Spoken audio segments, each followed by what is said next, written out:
Dan ini sangat benar, bahwa keseluruhan Allah itu tidak dapat dipahami. Hakikat Allah itu tidak bisa dipahami sepenuhnya, tapi Ia telah mewahyukan dirinya seperti apa Ia. Ia adalah kasih, Ia adalah terang. Ketika Kristus mengatakan Allah itu kasih, Dia membuktikannya dengan pengorbanan. Ketika Dia mengatakan bahwa Ia terang, Ia menjadi terang dengan orang yang tidak berdosa di hadapan dunia. Yesus menjadi terang di tengah gelapnya dunia. Karena ketika Yesus bertanya kepada orang Farisi, bisakah kau membuktikan aku berdosa? Orang Farisi tidak bisa buktikan. Ketika Dia dihadapkan ke Pontius Pilatus, bahkan Herodes pun mengakui Dia tidak berdosa. Artinya, Yesus Kristus sama sekali tidak berdosa, sehingga Dia terang di tengah-tengah orang yang berdosa. Jadi kalau dikatakan bahwa seperti argumen Pak Gilbert tadi, itu memang benar. Tetapi siapa buah dari argumen itu? Tidak lain, hanyalah Yesus Kristus saja. Tidak ada kompromi dalam hal ini. Nah, itulah yang selama ini sedang kita pelajari. Oke, saya tanya konkret ya Pak Pendeta ya. Kalau di agama Kristen sendiri, yang masuk surga itu siapa Pak Pendeta? Yang dia mau. Yang dia mau aja.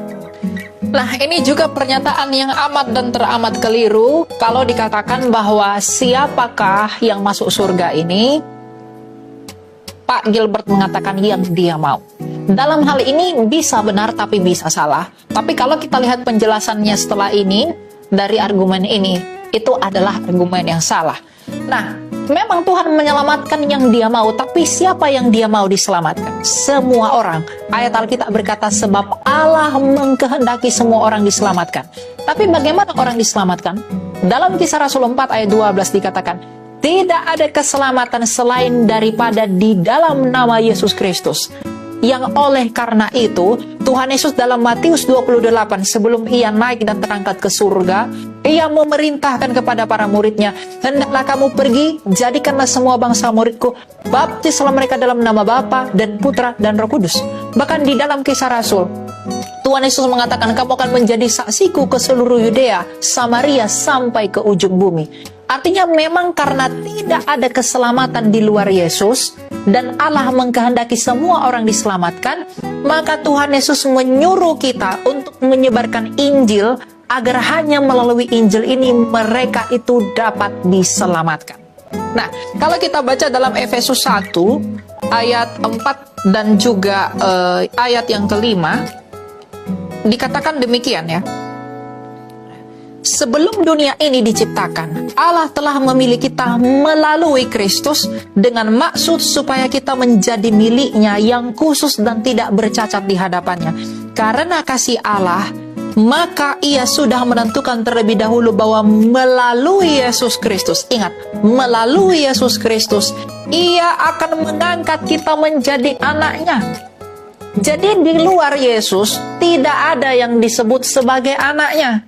Kita disebut anak-anak Allah, dan anak-anak Allah yang akan masuk ke dalam kerajaan kekal itu hanyalah orang yang di dalam dan melalui Yesus Kristus.